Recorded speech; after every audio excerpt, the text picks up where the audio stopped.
Hello my friends and welcome. Let's go straight to the Middle East update. And the question goes is whether United States is going to join the war or not. Well guys, judging on what is happening right now, it looks like United States is going to join Israel and will at least bomb nuclear facilities of Iran. Maybe you watched this video and there are already news about B-2 Spirit bombing the hell out of those nuclear facilities. But for this minute, while I'm filming this video, it has not yet been started, so Donald Trump tweeted and asked for the unconditional surrender, demanded it from Iran. Just to remind you, Donald Trump left G7 meeting, he went to United States and there was the emergency meeting between him and his colleagues where they discussed the situation in the Middle East and the possible involvement of the United States in this war. Again, we are speaking about just aviation. No one tells about deploying the ground forces out there in Iran. Later on, Donald Trump tweeted that we, so he calls Israel plus United States we, before he called Israel separated, so it's already the great sign that Donald Trump says how successful Israeli operation really was, so he wants to join this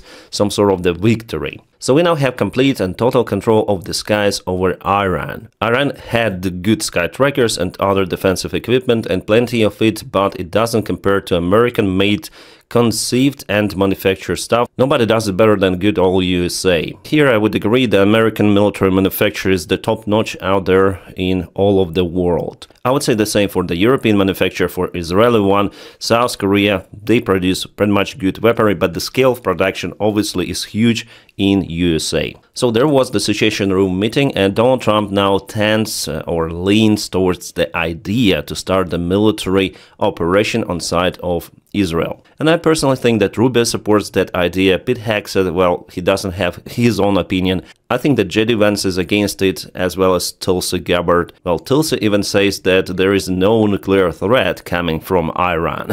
The media influencers like Tucker Carlson even tried to accuse Donald Trump of the possible involvement in the war. That's why Donald Trump tweeted even this stuff. Somebody please explain to cocky Tucker Carlson that Iran cannot have a nuclear weapon. Caps lock style. Well, it means that actually Donnie watches Tucker Carlson if he points out his attention on him. It explains a lot, especially attitude towards Russia. There is also the huge movement of the United States Army in Middle East region. I'm not speaking about this particular video, it just shows the mighty army of the United States with all of the tanks, carriers and air force. But we have the confirmation that all of the vessels of the United States Navy left Bahrain military port. I think that the United States is moving its forces even out from some of the bases just in case of the possible Iranian response on the American bases, because Iran already promised that. Yeah, we have this article, United States intelligence shows that Iran has been preparing for the possible strike on United States bases. Officials say in the case of the involvement of the United States on Israel side. Yeah, we have the satellite images coming from Bahrain, so probably this is the piers with some of the boats. Now there are no boats, but before there were some Navy ships of the United States of America. And just right now, while I'm filming this video, there is the phone conversation ongoing between Donald Trump and Israeli Prime Minister Netanyahu. Bibi. As Israeli sources say, the decision of the involvement of the United States Army has already been taken, and they're discussing the possible scenario of how to use American Air Force and maybe some other tools. Also now the United States Armed Forces in military bases of UAE, Saudi Arabia and Jordan have been put on the highest alert. The Israeli media already stated that this night there is the high possibility that the United States will bomb nuclear facilities of Iran. The main target could be the Fordow nuclear facility of Iran, which is located, well, I would say in the mountain. All of the enrichment centrifuges are built deep inside the ground, and Israel absolutely doesn't have those deep diving bombs which might go into the ground and kaboom. But Americans, they might have used their bombs, which are only possible to drop from the strategic bombers. Well, according to the information published in internet, Israel already attacked the overground facilities plus the entrances to this facility. But to kaput the nuclear program entirely, you need to eliminate nuclear reactors inside, uranium and centrifuges. Yeah, some people say that it might create nuclear fallout, but guys, no. At first, this area is kind of secured with this mountain, and the reactors are not that active as in Chernobyl, for example, or Fukushima. So if there is the contamination, it would just be limited. Actually, Russia was involved in constructing lots of the nuclear facilities out there in Iran. Iran hired engineers and scientists from Russia to build lots of the infrastructure, nuclear infrastructure. This is the 3D modulation for you to understand where the Fordo nuclear facility is located. It is inside the mountain. So we have two ways to kaput it. First, using deep diving penetrating bombs, if they will be even capable to go that deep. And the second variant is to deploy elite special forces who would go inside, mine the facility and evacuate, but it is very complicated to do on territory of enemy. For sure, it is way easier to use strategic bombers. Meanwhile, Israeli aviation continued to eliminate Iranian ballistic missiles all across Iran. Yeah, we have before and after. Iran tries to disperse the remainings of their air defense systems and ballistic missiles all across the country to use them afterwards, but it doesn't really help. Israel hunts everything down. Right, and here we have the missile base in Tabriz, the picture dated from May 29th, and here we have June 17th. The missile base was totally devastated by Israeli airstrike, and I can see probably some of the remains of the munition. Guys, as usual, I want to share my thanks to the Patreon supporters and the members of the channel. You are the ones who keep me running and updating you with the information every day. If you want to support this channel, I will put the link in the video description below for my Patreon page. Thank you guys very much for your kind support. And if you can't support me there, just press your huge like to this video and subscribe for the channel to boost this video out there on YouTube. Thank you guys so much. And even though Iran continued to strike Israel every day, you may see the huge drop in intensity of those strikes. So just 30 missiles were used the last day. At the first day, 200 missiles with 3 of the waves. Nevertheless, it is just happening right now. I am witnessing it on Tel Aviv camera. They still have the live camera somehow out there. So Israeli air defense in operation over Tel Aviv. We have it from the Associated Press. Somehow they do not shut down their cameras. They show the positions of the air defense of Israel. We have probably Iron Dome flying and successful penetration. In many of the cases, Iron Dome just reacts on debris from the kaboom of the ballistic missiles very high above the ground. In stratosphere or maybe even higher, well, from what I can see, this was just the light. Oh, you see this stratosphere interception, exospheric kaboom, as many people say. I think it was Arrow 3 or TOD or something like that. Yeah, there was definitely the interception of the ballistic missiles which are coming from Iran.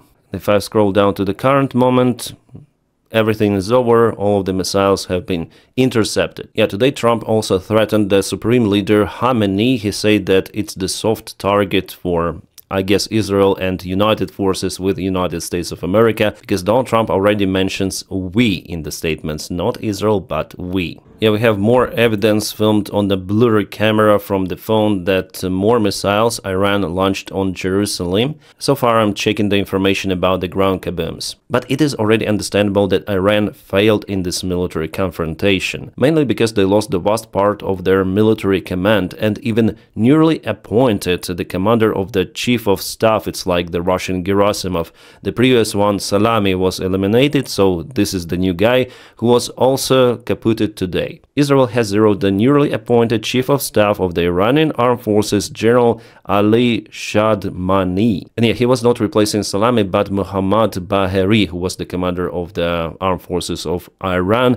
Salami was the commander of the Revolutionary Corps, something like that. And this newly appointed guy was very close to the supreme leader of Iran, Khamenei. They were friends. Well, Khamenei is losing his friends. That is why I think he's considering really to evacuate to Russia. It is one of the main variants I think he considers now. Also, the high command officers of Iranian Air Force were kaputted. Yeah, it happens, guys, every freaking day, and Iran is unable to reach the military command of Israel. They just randomly launched their missiles on Israeli territory, hitting civilian infrastructure. And they generate images with F-35s, which they shut down allegedly.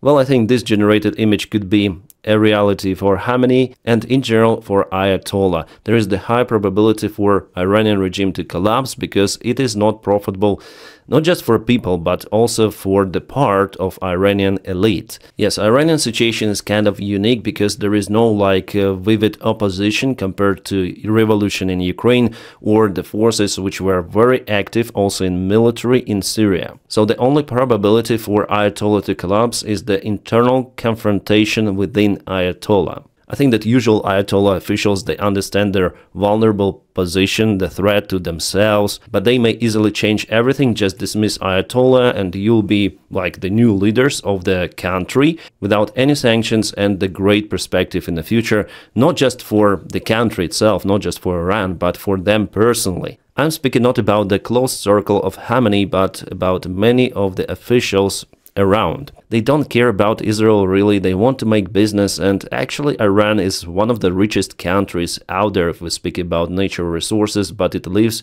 in poverty. Pro-Iranian influencers are very active in social media now. Also, we have similar posts from Iran itself on X, or it's better to say Twitter, so the videos like that. The beginning of the end has arrived. Sophisticated jet indeed. You see USA carrier, I guess. I think so. You'll be smashed by the rubber boat of Iran. Oh my god, this is hilarious. Warriors. Oh my god, yeah, we all gonna witness the mighty power of Iran, which is completely sucks now. If we check out the real picture. Khamenei just published this information. What is this? We're gonna check with the chat. Yeah, we have it in the noble name of Haydar. The battle begins. Ali returns to Haybar with his sword Zulfikar. God is great. And yeah, chat gives the information about this stuff, but I'm not into the religion stuff or Iranian stuff. I see what is happening and how Iran can respond without the backup from Russia or some other allies. It is basically alone, left without air defense, left without part of the military command, the highest part. I don't know, some religious stuff, battle has been lost. Right, maybe they have nukes already. This video was published on official Iranian news agency, so I don't know what they want to show here, like the hint that they have nuke and they're getting ready to use it. Guys, what do you think? Do they have nukes already? And that's why they're saying that this battle or this attack would be remembered for centuries. Here they say maybe, as you can see, maybe. Well, if they use it, it would be the end of not just Ayatollah regime, but probably the end of Iran itself. So it's a very, very bad step. It would be basically a suicide step from Iran. But I don't think that they have nukes now. Otherwise, Israel would have started special military operation before. Meanwhile, Israel openly publishes the information of where they're going to strike Tehran. This is their international airport, and this is the quartal not far away. Mostly it is an industrial place, but still there are some of the residential buildings here. So for Khamenei, the battle has just begun. But it is going already for many days, at least 3 of the days. Iran is under the constant attacks by Israel. Kind of the late reaction, I would say. Yeah, according to the latest information, there are more of the missiles coming. I sometimes monitor this live camera. Well, Israel promised a really huge, serious attack, which could be remembered for centuries. It will happen, they say, this night. Well, judging on the previous attack, where all of the missiles mainly were intercepted, I don't think that Iran has the capabilities really. But again, I was able to capture the situation live. I'm gonna reduce my image a little for you to see. So this is happening in Tel Aviv by the time I'm recording this video. Here we go with some of the interceptions. Again, very high altitude interceptions from what I see. Yeah. So far, no ballistic missile is coming towards the city. Just firework in the skies. Random firework. I'm gonna put my image a little lower for you to see. One of the missiles is coming.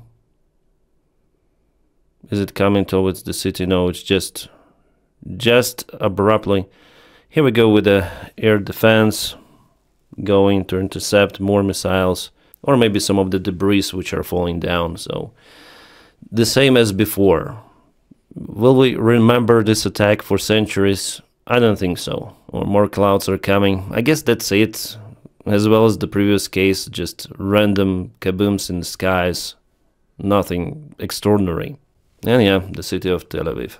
And it's just a moon. And yeah, if you want, I highly recommend to check out the military map update information from the Maikov 73. He's the great OSINT analytic who publishes the real information about what is happening out there on the ground, not just in Ukraine, as you see, but also in Iran. So all of those strikes of Israel were already marked by him, and also there were the strikes of Iran on Israel. But much fewer and just on civilian infrastructure compared to Israel actions on Iran. What's about the Russian Z community reaction on the stuff happening in Iran?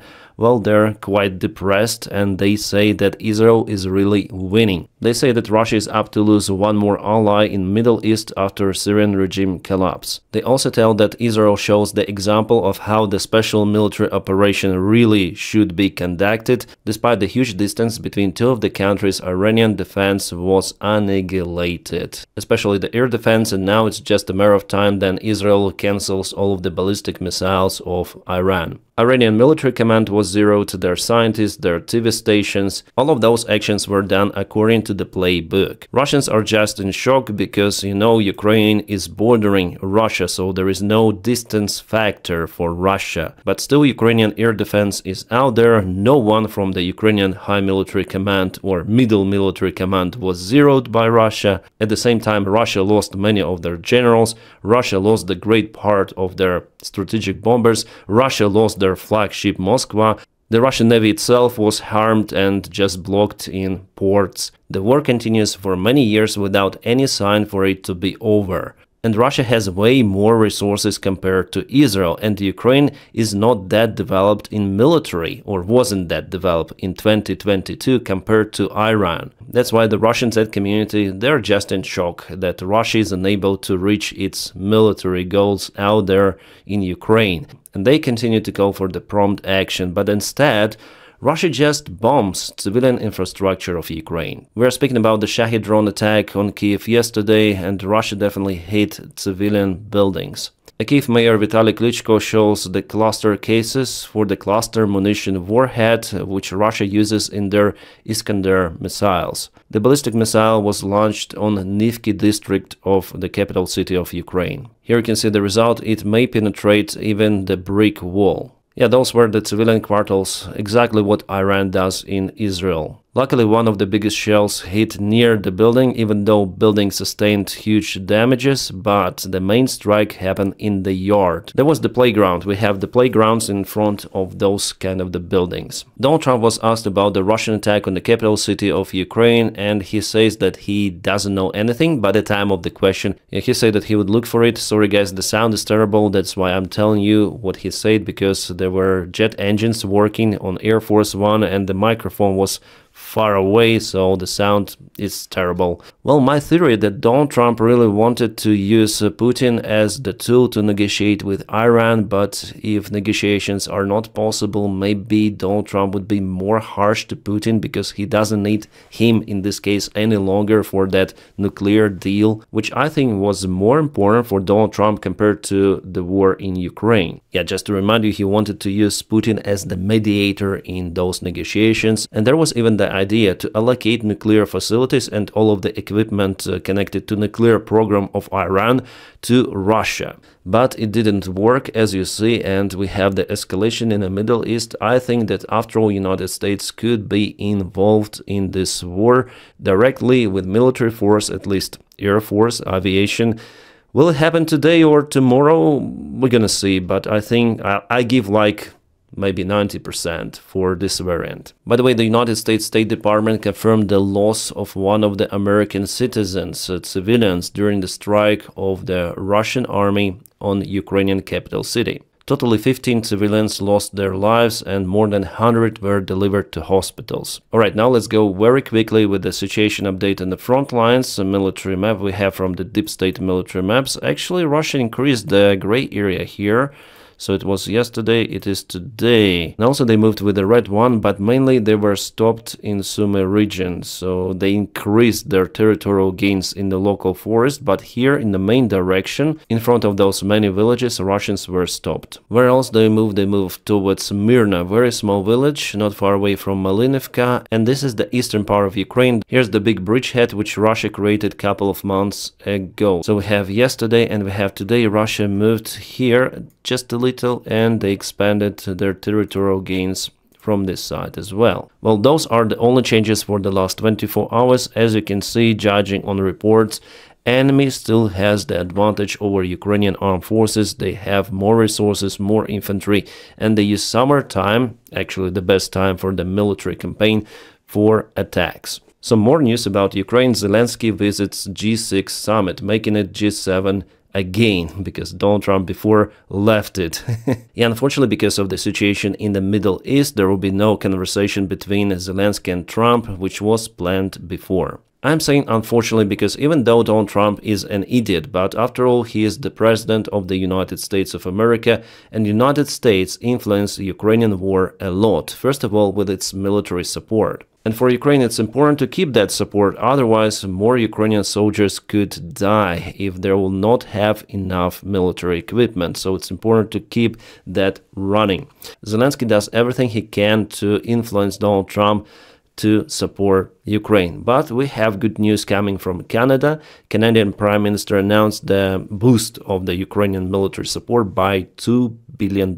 From what I understood, that's a lot. It's a good thing. It means that Ukraine has many of the friends in Europe and across the ocean. Meanwhile, North Korea announced that it will deploy more forces to the Kursk Oblast of the Russian Federation. Yeah, this image is old, but nevertheless there was the meeting between representatives of Russia and representatives of the dictator regime of North Korea, so at least 6,000 Koreans will be wasted on Russian-Ukrainian war. Alright, and breaking news: while I'm filming this video, high-frequency radio traffic suggests 2 of the United States Air Force B-2 stealth bombers are currently airborne. Their location and destination remain unknown. Well, hopefully one day that destination will be Kremlin. Alright guys, and now please don't forget to press your huge like to this video. By doing so you help me a lot, plus subscribe for the channel.